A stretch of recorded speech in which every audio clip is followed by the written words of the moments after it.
Madam বলুন কিছু। কি বলবো, এখন তো পৌঁছে পারলাম না, কিন্তু এত সুন্দর আপনাদের সার্ভিস, চায়ের সাথে বিস্কিট ফটাফট। সবাইকে চলে এসেছি অবলিক নর্থ বেঙ্গল সিরিজের সেকেন্ড পার্ট নিয়ে। Welcome to the mystics by with Paromita.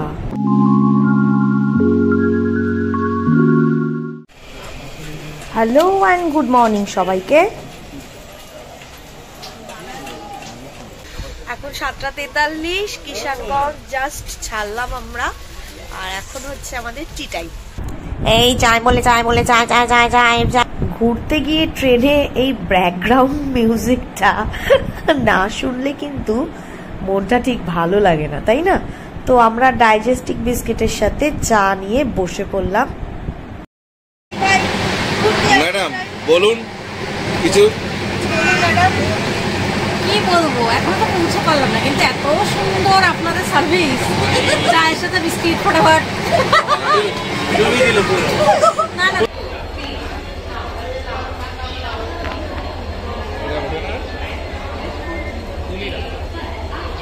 চলো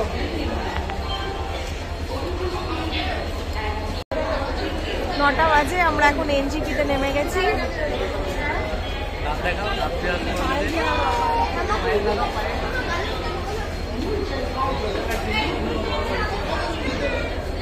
চলো, আমাদের গাড়ি দাঁড়িয়ে রয়েছে, এখন লাগেজ নিয়ে আমরা ওইদিকে যাই, আবার দেখা হচ্ছে।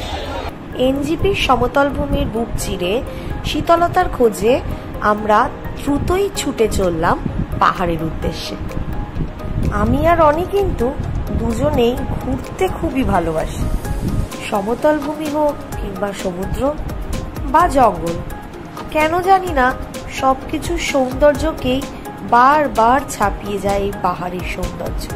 হয়তো তার এই বিস্তীর্ণতা বিশালতাই আকর্ষণের প্রধান কারণ, তাই হয়তো বারবার ছুটে যায় তারই ডাকে নর্থ বেঙ্গলের বিভিন্ন অফবিট রুটে। আর এবারে আমাদের সাথে কিন্তু সঙ্গী পায়েল আর প্রণব দাও, সাথে ছোট্ট মন। ওরাও কিন্তু আমাদের মতনই ভীষণ ঘুরতে ভালোবাসে, আর ভালোবাসে পাহাড়। প্রকৃতির এই সবুজ সজীব সৌন্দর্য উপভোগ করতে করতে ইউরাজ ভাইয়ার গাড়ি করে আমরা আমাদের গন্তব্যের দিকে এগিয়ে চললাম। যেই রাস্তা দিয়ে আমরা বছরে প্রায় 3 থেকে 4 বার যাই, কিন্তু এতই ভালো লাগে এই রাস্তা দিয়ে যেতে, কখনোই যেন পুরনো হয় না আমাদের কাছে। প্রতিবারের মতো এবারও আমরা প্রবেশ করলাম গোর্খাল্যান্ডে। ট্রেন থেকে নেমে আমাদের সেভাবে ব্রেকফাস্ট করা হয়নি, তাই গাড়িতে যেতে যেতে টুকটাক কিছু বাড়ি থেকে নিয়ে যাওয়া ড্রাই ফ্রুট দিয়েই চালিয়ে দিচ্ছিলাম। তো লাস্টে আমরা নেমে পড়লাম একটা রেস্টুরেন্টে একটু ব্রেকফাস্ট করে নেওয়ার জন্য। এই যে সেই রেস্টুরেন্টটা, আর এইটার ভিউ।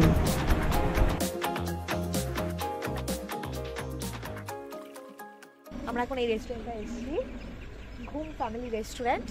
এখানে এখন একটু আমরা ব্রেকফাস্টটা করব, দেন এখান থেকে আবার গাড়িতে উঠে পড়বো। এই রেস্টুরেন্টটার ইন্টেরিয়ার ডেকোরেশন আর এখান থেকে বাইরের যে ভিউটা, সেটা খুবই সুন্দর ছিল।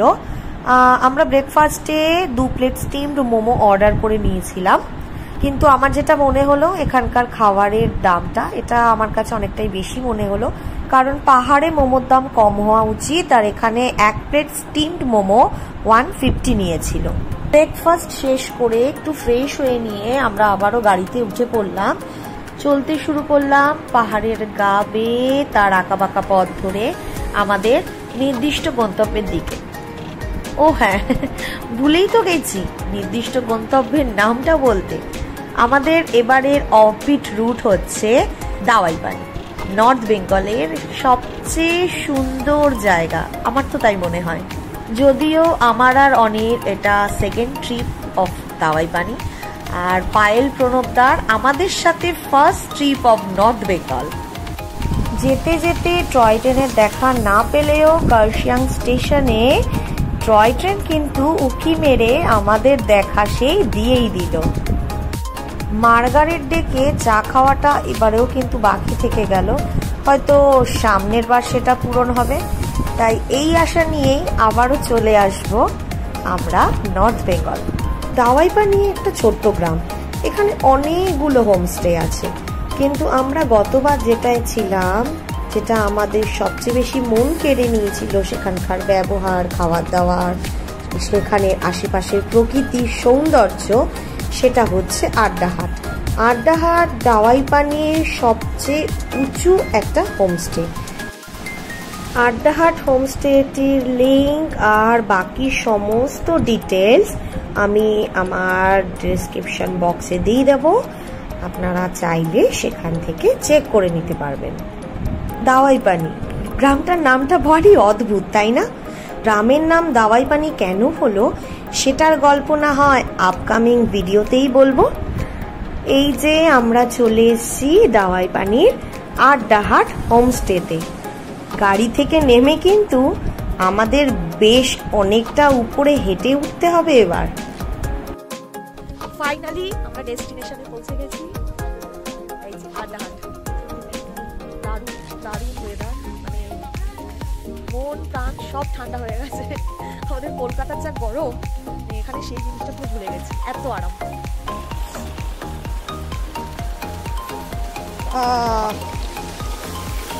দেখো সাবধানে।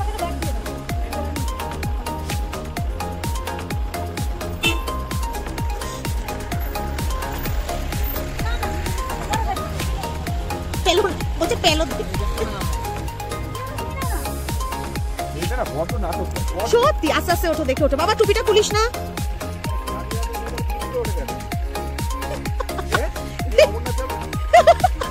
ও ভীষণ হয়ে গেছে। প্রসঙ্গত বলে রাখি, দাওয়াইপানিতে এই একটি আড্ডাহাট আছে, আর এনাদের আরেকটি প্রপার্টি আছে সৌরিনীতে, ওটাও আড্ডাহাট নামেই আছে, তবে ওটা ফার্ম স্টে আর এটা হচ্ছে হোমস্টে। আড্ডাহাটের এই দুটি প্রপার্টিরই সমস্ত রকম ইনফরমেশন, যেমন ধরুন রুম ট্যারিফ, তারপর কন্ট্যাক্ট নাম্বার, বাকি সব ডিটেলসই আপনারা যেই লিঙ্কটা দিয়ে দেব, মানে ওয়েবসাইট লিঙ্কটা, সেটাতেই পেয়ে যাবেন।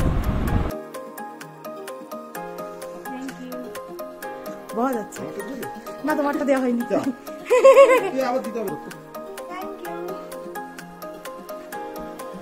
ছোটা বাচ্চা খুবই ওকে। দাও দে দে দে দে। ছোটা বাচ্চা জানিয়ে না তুই কি খুশি হয়েছে এতক্ষণে একটা জিনিস ওর জন্য।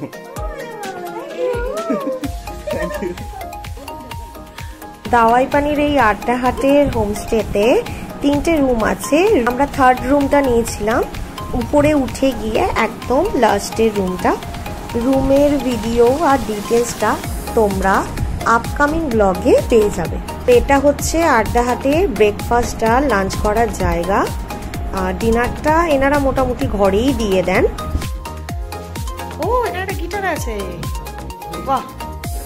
আজকের মেনু হচ্ছে ভাত, ফুলকপি আলুর তরকারি, ধনেপাতা দিয়ে ডাল, স্যালাড, আলু ভাজা, পাঁপড় আর ডিম। টুট করতে হবে, দারুণ দারুণ মেনু। এই হোমস্টেতে এসে রুমে ঢুকে হাত মুখ ধুয়ে নিয়েছিলাম, দেন লাঞ্চটাকে সেরে নিয়েছিলাম, অনেকটা বেলা হয়ে গেছিলো, তো 2-2:30 দিকে লাঞ্চ সেরে নিয়ে দেন আমরা একে একে সবাই স্নান করে নিয়েছি। এখন বেশ ফ্রেশ লাগছে, আর তোমরা তো দেখতেই পাচ্ছ ওয়েদারটা, দারুণ ওয়েদার। যদিও এখন একটু টিপ টিপ টিপ টিপ করে বৃষ্টি পড়ছে, বাট ভালো লাগছে, ওয়েদারটা খুবই সুন্দর। পাহাড়ের বৃষ্টির আমেজটাই দারুণ।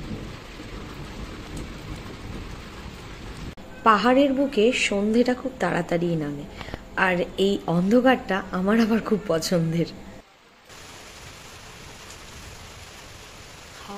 আর তার সাথে যদি কফি হয়ে যায়, চা তো আছেই, তাও কফি।